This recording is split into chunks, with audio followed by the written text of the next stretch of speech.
செய்வன எப்படி வச்சிருக்காங்கன்னு எப்படி தெரியறது, எப்படி பார்க்கறது? இப்போ உள்ள காலத்துல கம்ப்யூட்டர் காலமாக இருந்தாலும், ஆனால் செய்வன வளைக்கிறது யாருமே நிப்பாட்ட மாட்டாங்க. தன்னோட போட்டி போறாம, பங்காளிக்குள்ள போறாம, ஒரு தொழில் போறாம, போட்டிக்காண்டி எல்லாருமே செய்யறது உண்டு வழக்கம். அந்த செய்வன நம்ம வீட்டுக்கு எப்படி வருது, வந்திருக்கிறத எப்படி உணர்றது, அதை எப்படி தடுக்கிறது, இதுக்கு எதுவும் வழி இருக்கா? அதற்கு உண்டான பதில் தான் இந்த வீடியோவில் பார்க்க போகிறோம். செய்வனைனா முதல்ல என்ன?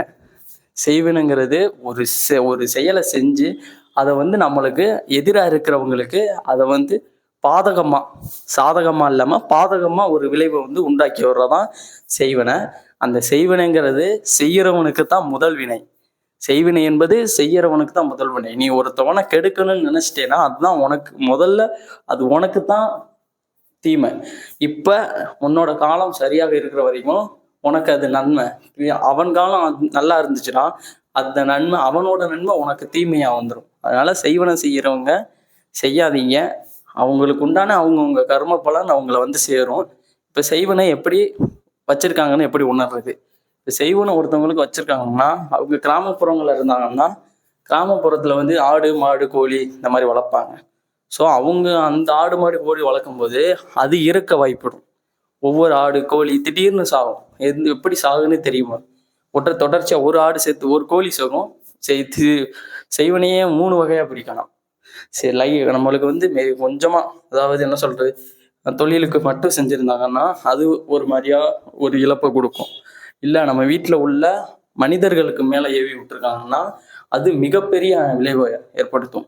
அதே தொழிலுக்கு பண்ணியிருக்காங்க அப்படின்னு நினச்சா அது கோழி இந்த மாதிரி சிறு சிறு உயிரினங்கள், நம்ம வீட்டில் வளர்க்கப்படுற உயிரினங்கள் தன்னோட முதலாளிக்கு போகிற அந்த செய்வனையை அது ஏற்றுக்கிட்டு அது திடீர்னு செத்துரும், இறந்துரும்.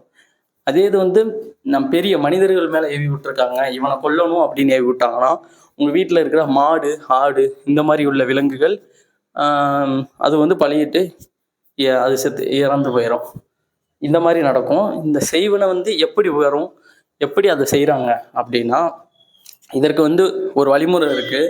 அதாவது இந்த செய்வனை செய்கிறவங்க இதற்கு உண்டான ஒரு பூஜையை மேற்கொண்டு அந்த மயானத்தில் போய் செஞ்சு, நீங்கள் யாருக்கு செய்யணுமோ அவங்களோட காலடி மண், அவங்களோட உடைமைகள் அதாவது துணி, அவங்க போட்டிருக்க சட்டை, ஏதாச்சும் ஒன்றுலேருந்து சின்ன துணி, இந்த மாதிரி அந்த துணியை கொண்டு அதை மயானத்தில் பூஜை பண்ணி அதை ஏவலா ஏவி விடுவாங்க. துண்ணூரும் ஊதி விடுவாங்க. துண்ணூரை அங்கே அவங்கள நினச்சி அங்கேருந்து ஊதி விட்டுருவாங்க. ஊதி விட்டாங்கன்னா அது நம்ம வீட்டு வாசலில் தகடாக பதியும். அந்த தகடில் நம்ம பெயர் எழுதியிருக்கும். யார் பெயரை வச்சு செய்கிறாங்களோ அவங்களோட பெயர் எழுதி அந்த தகடு நம்ம வீட்டுக்கு சேர்ந்தோம்.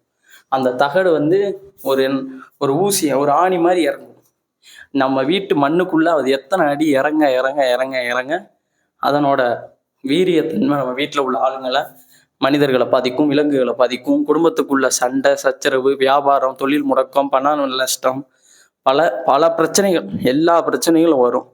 இதை எப்படி சரி செய்யறது?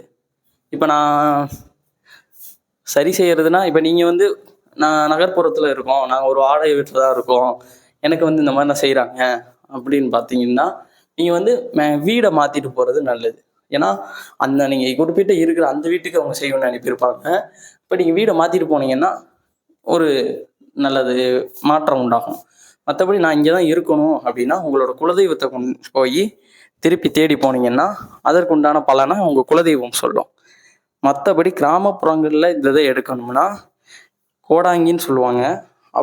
ஆனால் அவங்க தான் செய்கிறதும் அவங்களும் எடுக்கவும் செய்வாங்க, செய்யவும் செய்வாங்க, எடுக்கவும் செய்வாங்க. அந்த மாதிரி கோடாங்கிகளை பார்த்து அதை எடுத்துடலாம். மற்றபடி எனக்கு கோடாங்கியை பார்த்துலாம் எடுக்க தோணலை, நான் தெய்வத்தை தான் நம்பியிருக்கேன், என் தெய்வம் இதெல்லாம் கேட்காதா அப்படின்னு சொன்னால் உங்கள் தெய்வம் கேட்கும். ஆனால் அதற்குத்தான் முதல் கட்டு விழுகும். முதல்ல உங்களை கட்டணும்னா உங்களோட தெய்வங்களை முதல் படி கட்டணும். தெய்வங்களுக்கான பூஜை. காளி இருக்குன்னா காளியால் தான் அந்த ஏவல் நடத்தப்படும். இருந்தாலும் அதற்குண்டான தன்னோட தங்கையவே அந்த காளி கட்டும். அதற்குண்டான பூஜைகளை வாங்கிக்கிட்டு மயானத்தில் பண்ணுறாங்கன்னா மயானத்துலேருந்து மயான பூஜை பண்ணுறாங்கன்னா மயானத்தில் காளியை வச்சு தான் பூஜை பண்ணுவாங்க. காளியை வச்சு தான் ஏவல், பிண்டி, சோனியம், எதிராளி மந்திரம் எல்லாமே அங்கே தான் காளிகிட்ட தான் கற்றுக்குருவாங்க. அங்கேருந்து நம்ம காளி வச்சுருப்பாங்க. கேரளாவில் போனால் குட்டிச்சாத்தான், அங்கே உள்ள சில தெய்வங்கள் இருக்காங்க, அதை வச்சும் பண்ணுவாங்க. இப்போ முதற்படி பார்த்தா உங்களோட குலதெய்வம் கட்டு எப்படி நடைபெறும், கட்டு முதல்ல எப்படி கட்டுவாங்கன்னா, முதல்ல உங்களோட குலதெய்வத்தை கட்டுவாங்க. உங்கள் குலதெய்வம் காளியாக இருந்தாலும் சரி, கருப்பண்ண சாமியாக இருந்தாலும் சரி, யாராக இருந்தாலும் சரி, முதல்ல அவங்களுக்கு கை கட்டு, வாய்க்கட்டு, கால் கட்டு, 3 கட்டு உங்கள் குலதெய்வத்துக்கு கட்டு போட்டு நிப்பாட்டுவாங்க. ஒவ்வொரு தெய்வம் வந்து கட்டுக்குள்ள அடங்காது. அதற்கு வந்து வாய்க்கட்டு போட்டுருவாங்க, கை கட்டு போட மாட்டாங்க. குலதெய்வம் வரும் ஆனால் பேசாது, என்னன்னு சொல்லாது, பிரச்சனை வரும். அந்த மாதிரி இருக்கு. அடுத்து இஷ்ட தெய்வ கட்டு. அடுத்து உங்களுக்கு உங்கள் வீட்டுக்குன்னு ஒரு இஷ்ட தெய்வம் வச்சுருப்பீங்க. இப்போ பெரும்பாலும் யார், வாராகி அம்மனை எல்லாருமே மேக்ஸிமம் வழிபடுவீங்க. ஏன்னா வெற்றியை தரும் அப்படின்னு சொல்லிட்டு வாராகி அம்மனை வழிபடுவீங்க. அதே மாதிரி முருகன், இந்த மாதிரி இஷ்ட தெய்வங்களை வச்சுருப்பீங்க. முதல் கட்டு உங்கள் குலதெய்வத்துக்கு அடுத்து உங்களை காக்க வர இஷ்ட தெய்வ கட்டு.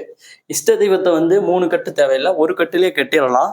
இஷ்ட தெய்வத்தை வந்து ஒரே தான் கால் கட்டு போட்டு நிப்பாட்டிடுவாங்க. உங்கள் வீட்டுக்கு வர இஷ்ட தெய்வங்களை நிப்பாட்டிடுவாங்க. இப்போ எனக்கு என்னோட குலதெய்வம் கருப்பண்ணசாமி தான், ஆனால் எனக்கு வந்து இஷ்ட தெய்வம் அம்மன், இஷ்ட தெய்வம் வந்து முனீஸ்வரன், இஷ்ட தெய்வம் வந்து எனக்கு வந்து சுடலமாண்ட சாமி, நான் உங்களையும் வணங்குவேன், ஆனால் அவங்களையுமா கட்டுவாங்க அப்படின்னு கேட்டால் அவங்களையும் கட்டுவாங்க. ஏன்னா அவங்க வந்து உங்களுக்கு, நீங்கள் அவங்களுக்கு எதாவது பண்ணியிருப்பீங்க, அவங்கள பார்க்க போயிருப்பீங்க, உங்களுக்கு அவங்க வந்து பாதுகாப்பாக வருவாங்க. அப்போ அவங்களையும் கட்டினா தான் உங்களுக்கு உண்டான எவ்வளோ முழுமையாக அவங்க முடிக்க முடியும். அதனால உங்களுக்கும் அந்த அந்த உங்களோட இஷ்ட தெய்வத்துக்கும் அந்த கட்டு முறைப்படி சென்று போகும். அதனால அவங்களையும் கட்டிடுவாங்க. இந்த கட்டை வந்து நீங்கள் என்ன பண்ணணும்னா எடுக்கணும். அதாவது நான் வந்து மந்திரவாதி மூலம்லாம் எடுக்க முடியாது, எனக்கு கோடாங்கெல்லாம் கூட்டு வர முடியாது, நான் வந்து தெய்வத்தை நம்பியிருக்கேன் அப்படின்னு சொல்கிறவங்களுக்கு நான் ஒரு வழி சொல்கிறேன், அதை பண்ணுங்க. உங்களோட குலதெய்வ கோயில் எங்கே இருக்கோ, என்ன கஷ்டமாக இருந்தாலும் சரி, என்னால் போக முடியலைன்னாலும் நீங்கள் போய் தான் ஆகணும். போய் உங்கள் குலதெய்வத்திலேருந்து ஒரு கைப்பிடி மண்ணையும் அங்கேருந்து ஒரு எலுமிச்சை பழம் எடுத்துக்கிட்டு உங்களோட வீட்டுக்கு வந்துடுங்க. உங்களோட வீட்டுக்கு வந்து அங்கே ஒரு 2 எலுமிச்சை பழம் எடுத்துகிட்டு வந்தீங்கன்னா 3 எலுமிச்சை பழம் எடுத்துகிட்டு வாங்க. 1 பூஜை அறையில், 1 வீட்டு வாசலில், நிலைவாசலில் கட்டு போட்டு கட்டிடுங்க. அப்புறம் ஒரு எலுமிச்சை பழத்தை அறுத்து வீட்டுக்கு வாசலில் வச்சுருங்க. வச்சுட்டு உங்கள் வீட்டில் 5 குலதெய்வத்திலேருந்து கொண்டு வந்த பிடி மண், அதாவது குலதெய்வத்து கோயிலில் உள்ள மண்ணை உங்களோட வீட்டில் ஒரு அடி வீட்டுக்கு முன்னாடி குழி தோண்டி அதில் கொட்டி அதில் மஞ்சள் தண்ணி ஊற்றி அதை வந்து மூடி வச்சுருங்க. உங்களோட குலதெய்வம் வாசம் செஞ்ச மண்ணுனால உங்களுக்கு பிரச்சனை வர்றதை கொஞ்சம் கொஞ்சம் படிப்படியாக குறைக்க வாய்ப்பு இருக்குது. அப்புறம் உங்கள் குலதெய்வத்துக்கு இல்லை ஏதாச்சும் ஒரு முக்கியமான பொருள், குலதெய்வத்துக்கு பிடிச்ச ஒரு பொருள், கருப்பசாமினா சுருட்டு, சாராயம், மது, மாமிசம், படையல் போடுவாங்க. அம்மனாக இருந்தால் அவங்களுக்கு உண்டான படையல், ஒரு பொங்கல் வச்சு இந்த மாதிரி படையல் போட்டு சாமிக்கு உண்டான படையலை போட்டு வணங்கும் போது உங்கள் சாமி வந்து தன்னோட பிள்ளை படையலை போட்டு வச்சிருக்கு, அதை வாங்கணும்னு சொல்லிட்டு என்ன கட்டு இருந்தாலும் அதை உடைச்சிட்டு வர்றதுக்கு உண்டான வாய்ப்பு இருக்கிறது. அதை பண்ணிங்கன்னா அதில் ஒரு மாற்றம் இருக்கும். அப்புறம் வந்து உங்களோட இஷ்ட தெய்வம் வந்து சொன்னீங்களோ அதை போய் பார்த்தீங்கன்னா அது கொஞ்சம் கொஞ்சம் உடைச்சி அதை வந்து குறைச்சி கொடுக்க வாய்ப்பு இருக்குது. இந்த மாதிரிலாம் பண்ணலாம். இதுக்கு உண்டான வழி.